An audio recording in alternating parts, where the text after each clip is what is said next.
We have to talk about the pro-Hamas left.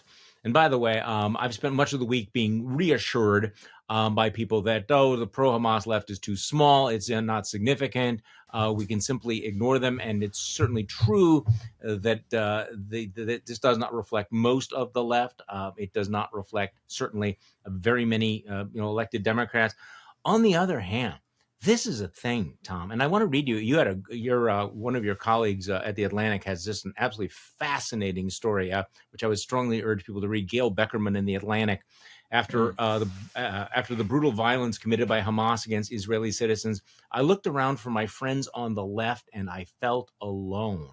This sense of betrayal, the callousness of folks on the left who said, well, Israel had it coming, or, this is what you get for oppression. Michelle Goldberg, writing in the New York Times, very progressive columnist, said, this sense of deep betrayal is not limited to New York. Many progressive Jews have been profoundly shaken by the way that some on the left are treating the terrorist mass murder of civilians as noble acts of anti-colonial resistance. These are Jews who share the left's abhorrence of the occupation of Gaza and of the enormities inflicted on it, which are only going to get worse if and when Israel invades. But the way keyboard radicals have condoned war crimes against Israelis has left many progressive Jews alienated from political communities they thought were their own.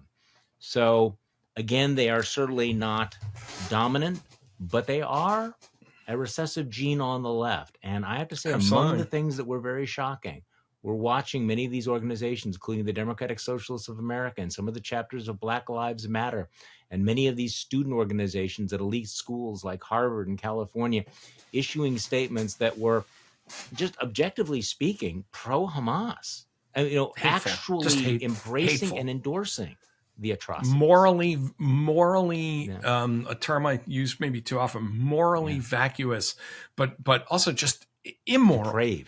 Depraved. Yeah, I think depraved is the right word for this. And I loved the piece that I think you linked to at Wonkette. Oh, yes. That was great. I set that out about saying, no, you know what? The writer was like, I'm basically a secular Jew. I don't really care about Israel that much. I think Netanyahu's a jerk. Mm-hmm. But oh my God, just stop. Yeah. Just shut the fuck up. Yeah. And I think, that alienation, not to both sides of this, but to empathize somewhat, that alienation, I think, is something you and I felt when we watched former conservatives cheering on Russian atrocities in Ukraine, of they're killing children, they're blowing up schools. Yeah. Well, hey, you talked about Ukraine joining NATO. This is what you get. You deserve it, And I think it is the keyboard cruelty. It is the people who have decided that I want to be on a tribe, and I want to indulge, my 2 minutes hate with everybody.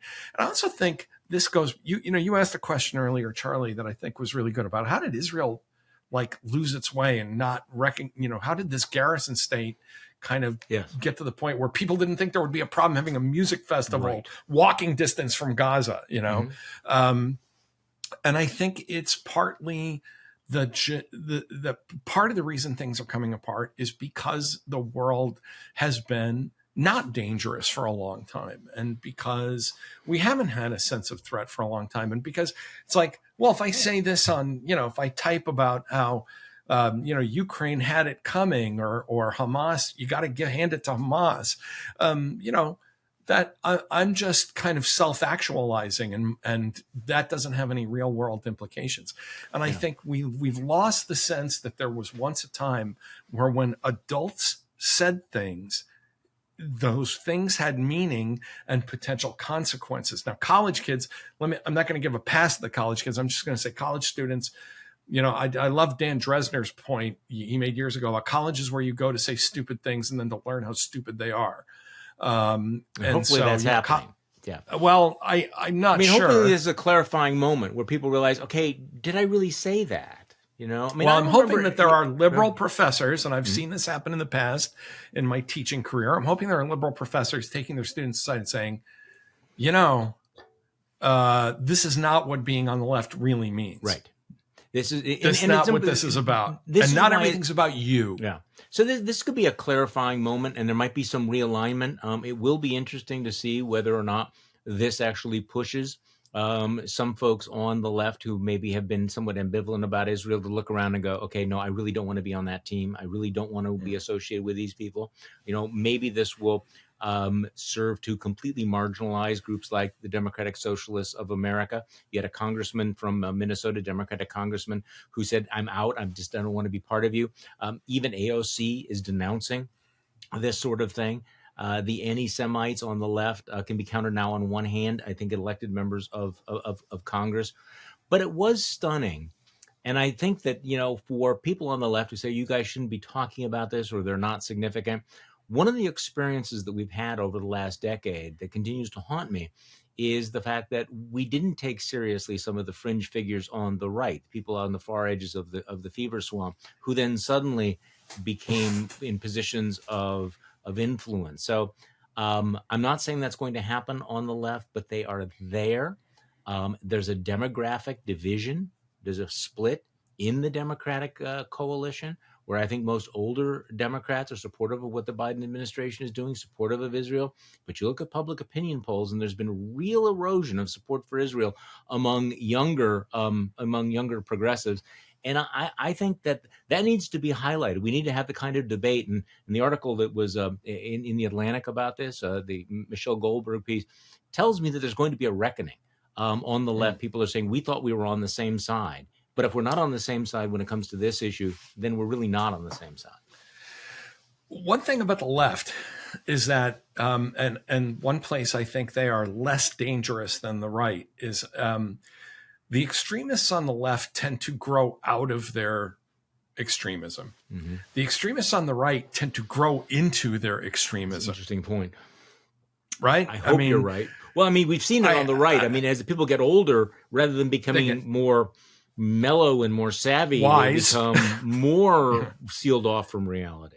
Well, one of the things that we know has happened, and I say we, that researchers and people who follow social media usage, for example, is that people over 55 who are either, for various reasons out of the workforce, or they're retired, or, certainly after 65, they have plenty of time.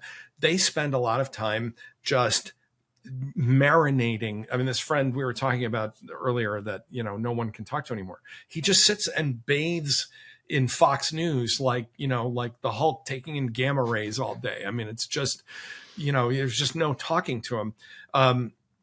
But I do think that, there has to be a reckoning on the left about this particular issue, because there is a inhumanity to it that I think is, conservatives, we always sort of, we always sort of reveled in our Spock-like indifference to, Jack Donaghy on 30 Rock, human empathy. It's as useless as the Winter Olympics.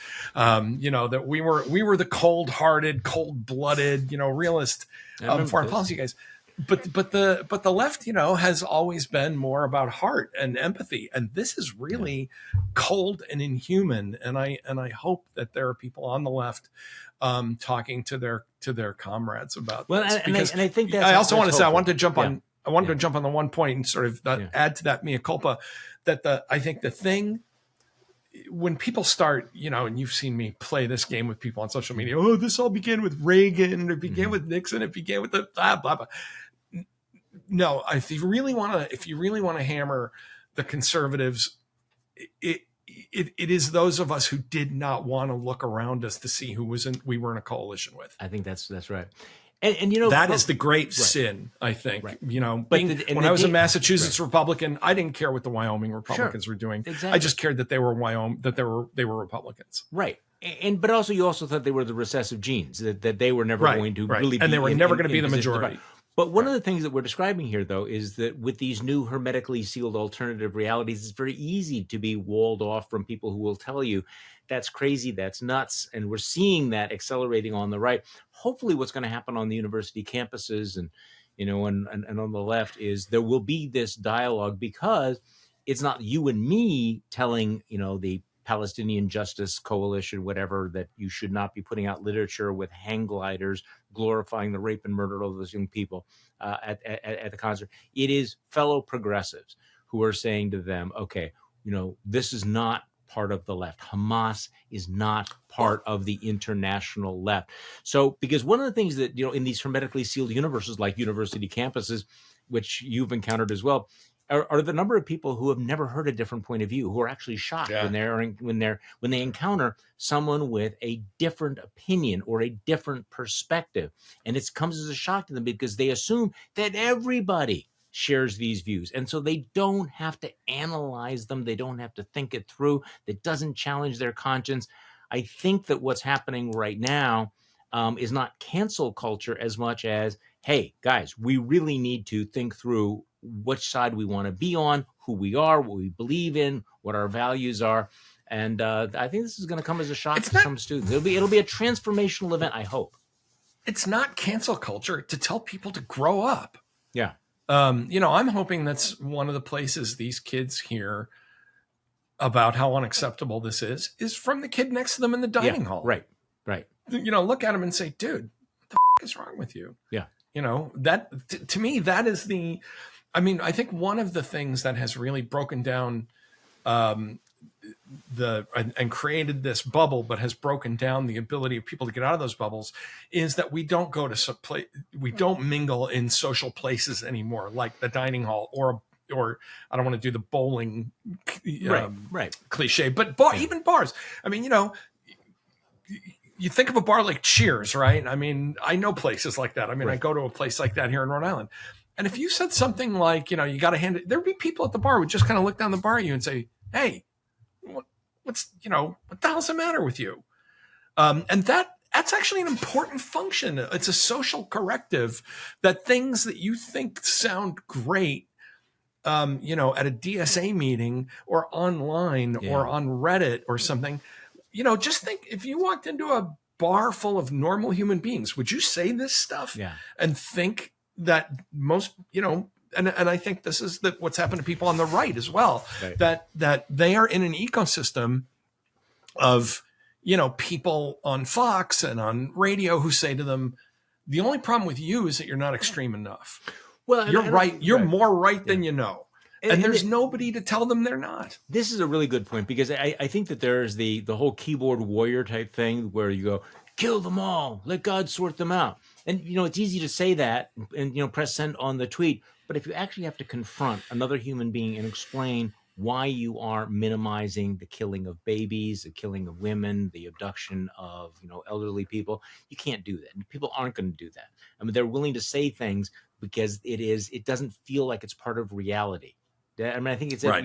When there's no consequences. Right. It's a transitory buzz. It's a little mini dopamine hit that you get from being a total shit online and seeing if you can gather some engagement. This is why, and for people who follow me on social media, let me issue my plea one more time. It's okay occasionally to mock some of these dumber trolls, but every time you argue with them, you're giving them exactly what they want. Even if you just say, even if it's one response that says you're stupid, they feel better. They're looking for that little microgram of dopamine that comes every time somebody gets mad at them. Don't do it. Just block them and move on. So where are you at now on the website formerly known as Twitter? You've been hanging on. I have to say that this is one of those weeks where I'm going, this is such a cesspool. Elon Musk has so destroyed it. I'm edging towards useless for breaking news. Yeah, well, it used to be so valuable. And Elon, speaking of people who have a lot on their hands, the fact that Elon Musk dropped many of the controls that would have stopped propaganda and disinformation, but so you're still hanging in for the duration? Because I'm looking around, I got to say. I am Radio Free Tom on Twitter and on Threads and on Blue Sky. So I'm kind of coasting around, and on Spoutable. I don't use Spoutable. It just Spoutable and Mastodon, I think, are just haven't kind of developed the energy yet. But I'm there. I still post. I move around, but I think your point about I don't think it can be overstated how much bad Elon Musk has done for the world. I agree. I'm sorry, building rockets, that's fine. Rich guy tells a bunch of engineers build rockets, and then they go and they get government contracts and they do their science thing and push him out of the way. That's fine. He wants to build Teslas. I'm not a big fan of Teslas, but you want to buy a Tesla, that's great. But when you wade into the public sphere, basically as a 9-year-old billionaire, and destroy something that millions of people relied on for breaking news for a long time, you have really done a terrible thing. For a guy who claims that he's all about, wanting to help the planet and, help let freedom be free and all that other yada, yada, yada. What he really is a spoiled kid that nobody liked on the playground. And so he bought the playground and demands that everybody pick him first for kickball now. Well, let's keep in touch on that, because I saw that Dan Dresner had a really powerful essay explaining why he was leaving the site formerly known as Twitter. I know that David French is spending a lot more time on Threads than in the past, and I'm hoping that Threads will continue to get its act together. I did experiment with some of those other sites, and you have to. I mean, at some point, you have only so many hours in the day, only so much energy for social media, and so I'm not going to try to figure out Mastodon. Please don't DM me about this. So I am hoping, with all the caveats about Threads, I think Threads seems to be the most viable alternative, but we're going to see. We'll find out. The one that's closest to Twitter in structure and feel is Blue Sky, but they're rolling it out very slowly. Yeah, too slow. And Blue Sky has rolled out now. Yeah. There's a third-party app called DeckBlue, which replicates the old TweetDeck. I stopped tweeting as much as I used to, and stopped posting in the way I used to when Musk tried to monetize TweetDeck. Yeah. Musk does not understand that he cannot force people to pay him money. He doesn't get that.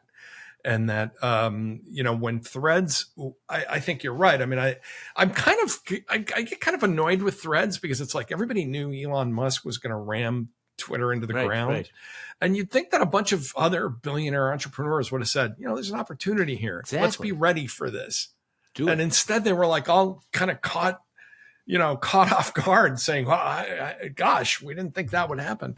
So I'm kind of with you. I'd like to see Threads get its act together, come out with a desktop app, straighten out the way notifications are seen, because I still think it's kind of difficult, especially on a desktop. It's difficult to read.